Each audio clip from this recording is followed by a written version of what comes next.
दोस्तों, महाभारत दुनिया का सबसे बड़ा महाकाव्य ग्रंथ है जिसे भारत का सबसे ऐतिहासिक और दार्शनिक ग्रंथ माना जाता है। हिंदुओं के इस प्रमुख काव्य ग्रंथ को हिंदू धर्म में पंचम वेद माना जाता है।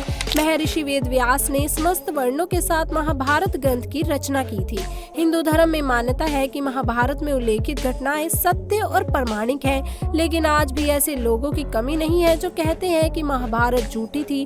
उनका कहना है कि महाभारत के गीता के उपदेश भी सिर्फ लोगों की मन की बनाई बातें हैं, पर लगातार मिलते गए पुरातात्विक और वैज्ञानिक सबूतों ने लोगों को अपनी सोच बदलने पर मजबूर कर दिया है और यह वीडियो देखने के बाद ऐसे लोगों का मुंह अपने आप बंद होने वाला है।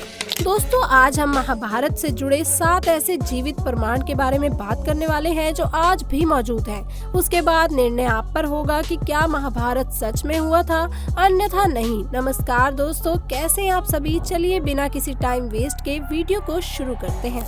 दोस्तों, नंबर 1 सबसे पहले बात करते हैं और वह है कुरुक्षेत्र। ये बात तो हम सभी जानते हैं कि महाभारत का युद्ध कुरुक्षेत्र में हुआ था, जो आज भी हरियाणा राज्य में स्थित है। कहा जाता है कि उस समय तबाही ला देने वाले युद्ध में बहे खून की वजह से वहां की धरती लाल हो गई थी। पुरातात्विक विशेषज्ञों ने भी यह माना है कि महाभारत घटना सच में घटी थी, क्योंकि उस जगह पर लोहे से बने तीरों और भालों को जमीन में गड़ा पाया है, जिनकी जांच पड़ताल करने पर 2800 ईसा पूर्व का बताया जाता है, जो कि महाभारत काल के समय में ही बने हुए हैं। यदि आप भी कुरुक्षेत्र गए होंगे तो आपको भी यह बात पता होगी।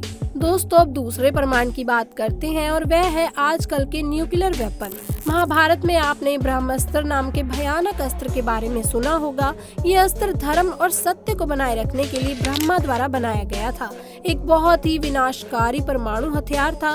माना जाता है कि ये अचूक और भयंकर अस्त्र होता था जिसे केवल दूसरा ब्रह्मास्त्र ही रोक सकता था, और जो इसको छोड़ता था वही इसको वापस लेने की क्षमता भी रखता था।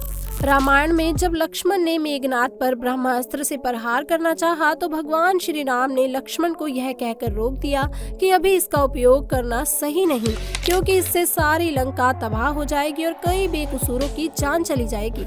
इस प्रकार यह अस्त्र रामायण और महाभारत के काल में किसी गिने चुने योद्धाओं के पास होता था, यानी कि ये अस्त्र ऐसे ही थे जैसे पूरी दुनिया को तबाह करने की ताकत रखते हों। अब आप सोच रहे होंगे कि आखिर मैं आपको यह सब क्यों बता रही हूँ, तो बता ही देती हूँ कि आधुनिक काल में जे रॉबर्ट ओपेनहाइमर ने गीता और महाभारत का बहुत गहरा अध्ययन किया। गौरतलब है कि अमेरिका ने इसी वैज्ञानिक रॉबर्ट ओपेनहाइमर को परमाणु बम बनाने का काम दिया था। उन्होंने महाभारत काल के ब्रह्मास्त्र की संघार क्षमता पर शोध किया और अपने मिशन को नाम दिया टिरंटी। फिर रॉबर्ट ओपेनहाइमर के नेतृत्व में अमेरिकन साइंटिस्ट की एक टीम ने एक प्रोजेक्ट पर काम करना शुरू किया। 16 जुलाई 1945 को इसका पहला परीक्षण किया गया और धमाके का परिणाम कुछ वैसा ही था जैसा पौराणिक ग्रंथों में ब्रह्मास्त्र के बारे में बताया गया था। इससे सारे परमाणु वैज्ञानिक इस बात को मानते हैं कि वास्तव में ब्रह्मास्त्र, जिसको आज हम परमाणु बम कहते हैं, उसका प्रयोग महाभारत में किया गया था। इस घटक बम के सफल परीक्षण करने के बाद रॉबर्ट ओपेनहाइमर ने गीता का श्लोक भी पढ़ा था और वह खुद रोने लगे थे। तो देखिए किस तरीके से वैज्ञानिक भी महाभारत और गीता पर विश्वास करते हैं, लेकिन हमारे देश के कुछ धर्म विद्रोही लोग हमारे इस महान इतिहास और धर्म युद्ध को एकमात्र कहानी मानते हैं। दोस्तों, अब आते हैं तीसरे प्रमाण पर और वह है अंग देश का प्रमाण। कुंती के सबसे बड़े बेटे दानवीर कर्ण अंग देश के राजा थे, जो उनको दुर्योधन द्वारा उपहार स्वरूप भेंट किया था। उस समय का अंग देश आज उत्तर प्रदेश में गोंडा जिले के नाम से जाना जाता है। साथ ही जरासंध द्वारा अपने राज्य के कुछ हिस्सों को कर्ण को दिए जाने की बात भी कही जाती है। आज बिहार के मुंगेर और भागलपुर के जिले यह वही है जिसको हम आज दिल्ली कहते हैं। वे महाभारत के समय में इंद्रप्रस्थ के नाम से जानी जाती थी, तो ये स्थान तो काल्पनिक नहीं है। सैकड़ों स्थान तो ऐसे भी हैं जिनका नाम महाभारत के वक्त भी वही था और आज भी वही है, जैसे कि द्वारका, कुरुक्षेत्र, बरनावा, हिडिंबा आदि। दोस्तों, अब आते हैं चौथे प्रमाण पर और वह है चक्रव्यूह का पत्थर। हिमाचल प्रदेश के हमीरपुर जिले के 16 सिंगीधर के नीचे बसा राजनौन गांव एक ऐतिहासिक स्थल के नाम से मशहूर है। प्रचलित मान्यताओं के अनुसार पांडव अज्ञातवास के दौरान वहां रुके थे।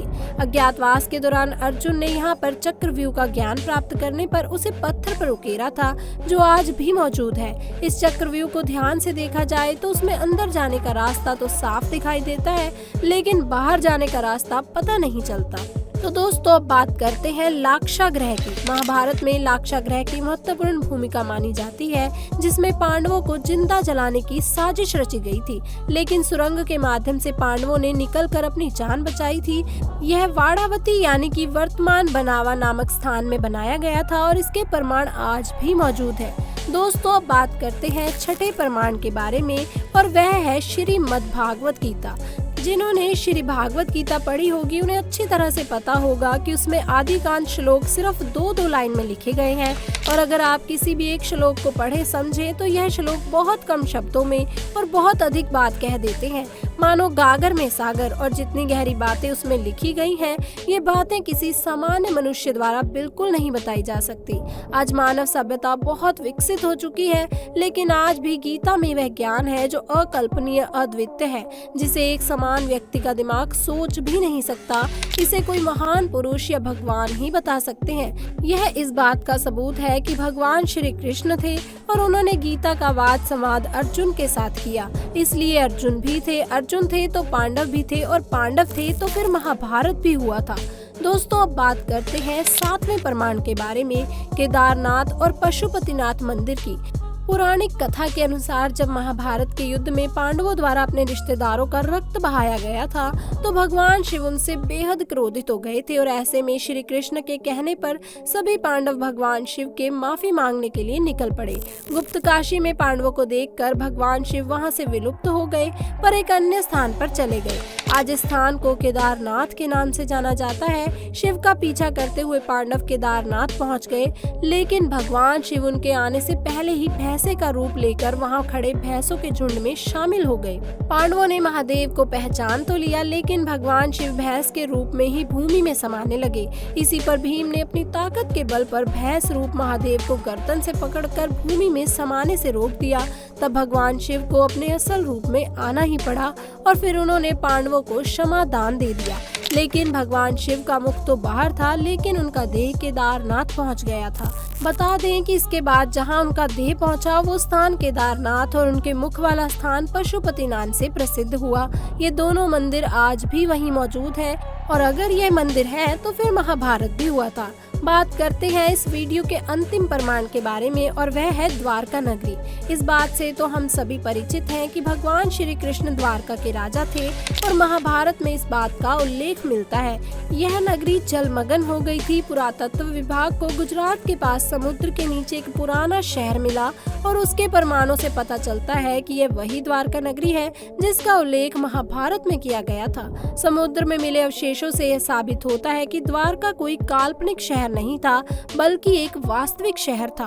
तो दोस्तों महाभारत से जुड़ी ये बातें आपको कैसी लगी और आप क्या सोचते हैं इसके बारे में हमें कमेंट करके जरूर बताएं और ऐसी ही और इन्फॉर्मेटिव जानकारी पाने के लिए अभी हमारे चैनल को सब्सक्राइब करें, वीडियो को लाइक करें और दोस्तों के साथ शेयर करें। मिलते हैं अगली वीडियो में, तब तक के लिए आपका धन्यवाद।